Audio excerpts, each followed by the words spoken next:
আসসালামু আলাইকুম। আশা করি ভালো আছেন। আপনাকে স্বাগতম আমাদের আজকের এই টিউটোরিয়ালে। আজকে আমরা শিখব আমাদের ওয়েবসাইটের ব্লগ পোস্টে বা সিঙ্গেল পেজে আমরা কিভাবে এরকম লাইক বাটন আনতে পারি বা যুক্ত করতে পারি সেই বিষয়টি। এটা হচ্ছে আমাদের ওয়ার্ডপ্রেস ড্যাশবোর্ড। আর আমরা যদি এরকম একটা লাইক বাটন বা ডিসলাইক বাটন আমরা পোস্টের সিঙ্গেল পেজে যুক্ত করতে চাই ফ্রিতে, তাহলে আমাদের একটি প্লাগইন ব্যবহার করতে হবে। যেহেতু একটি প্লাগইনের মাধ্যমে করব, তাই আমি চলে যাব হচ্ছে প্লাগইন থেকে অ্যাড নিউ। ওকে, এখানে এসে আমি সার্চ বার থেকে সার্চ করব WPSC।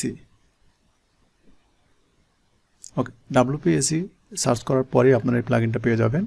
এটাকে ইনস্টল করব, দেন অ্যাক্টিভেট। ওকে, আমাদের কিন্তু প্লাগইনটা অ্যাক্টিভেট হয়ে গেছে।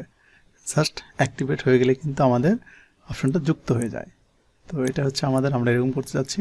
তো এই পোস্টে দেখেন আমার কিন্তু কোনো লাইক বাটন নেই। তো আমি কি করব, এটাকে জাস্ট এখান থেকে রিলোড দেব। দেখেন, এটা জাস্ট প্লাগইনটা ইনস্টল করা মাত্রই এটা অ্যাক্টিভ হয়ে যায়। হ্যাঁ, এটাকে আপনি দুটো করতে পারবেন।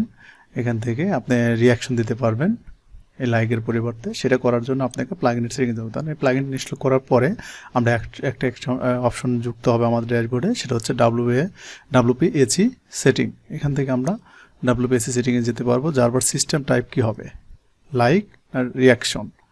লাইক ডিসলাইক দিতে পারবেন, রিয়াকশন দিতে পারবেন। তো সেটা দিয়ে যদি আপনি জাস্ট এখান থেকে একটু সেভ চেঞ্জেস করেন, দেখেন এখন কিন্তু এটা রিয়াকশন সিস্টেম হয়ে গেছে। তো এইভাবে আমরা করতে পারবো। তো এর আর কিছু সেটিং আছে, সেখান থেকে আপনারা যদি এখানে একটু দেখেন যে শুধু লগ ইন ইউজাররা লাইক বা ডিসলাইক করতে পারবে বা রিয়াকশন দিতে পারবে কিনা, নাকি লগ ইন প্লাস ভিজিটর উভয় দিতে পারবে। লাইক হয়ে গেলে কি মেসেজ যাবে তার কাছে, এরর আসলে কি আসবে, মানে এই ধরনের আপনি মেসেজ শো করাতে পারবেন। লাইক অ্যান্ড ডিসলাইকে আসলে আপনি এখানে লাইক এবং ডিসলাইক লেখাটা পরিবর্তন করতে পারবেন।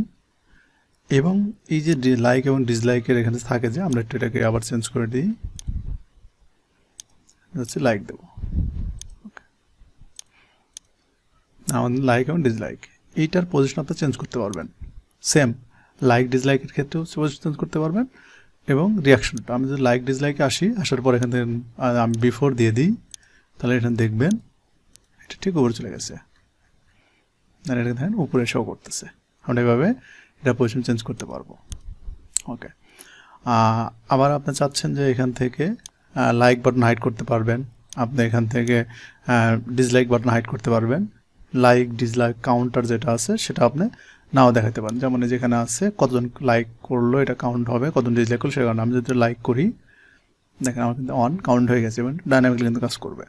এটা আপনি শো করতে চাচ্ছেন কিনা সেটা আপনি এখান থেকে বলে দিতে পারবেন। তারপর আসেন এখান থেকে এটাকে আপনি কি যে হাইট লাইক ভার্সেস একটা বারটা যে ছিল ওটা আপনাকে শো করতে পারবেন, লাইক ভার্সেস ডিসলাইক। এখানে আসে এটা রিলোড দিই, এই যে কতজন লাইক, কত পার্সেন্ট লাইক করলো, কত পার্সেন্ট ডিসলাইক করলো, এই বারটা আপনি কিন্তু অন অফ করতে পারবেন। সেম রিয়াকশন আসার পরে আপনার এখানে রিয়াকশনের আইকন পজিশন কোথায় হবে, সেম আপনার বিফোর দিতে পারবেন। অর্থাৎ হচ্ছে আপনি পোস্টের বিফোরে রাখবেন, মানে কন্টেন্টগুলো বিফোরে রাখবেন পোস্টের, নাকি আপনি এটা হচ্ছে আপনার আফটারে রাখবেন, কন্টেন্টের শেষে রাখবেন, এটা পজিশন চেঞ্জ করতে পারবেন। এটার ফন্ট রিয়াকশন স্টাইল কী হবে সেটা দিতে পারবেন। এখান থেকে রিয়াকশন কাউন্ট, কতজন রিয়াকশন করলো সেটা হাইড করবেন কিনা, লেভেল হাইড করবেন কিনা সেটা করতে পারবেন। এবং কী কী ইমোজি আপনি ব্যবহার করবেন সেই বিষয়গুলো আপনি এখান থেকে চেঞ্জ করতে পারবেন। তো এই ছিল আজকের এই বিষয়টি। আশা করি আপনাদের কাছে ভিডিওটি অনেক ভালো লেগেছে। যদি ভালো লেগে থাকে অবশ্যই আমাদের চ্যানেলটি সাবস্ক্রাইব করবেন এবং লাইক কমেন্ট করতে ভুলবেন না। আমার সাথে থাকবেন। আসসালামু আলাইকুম।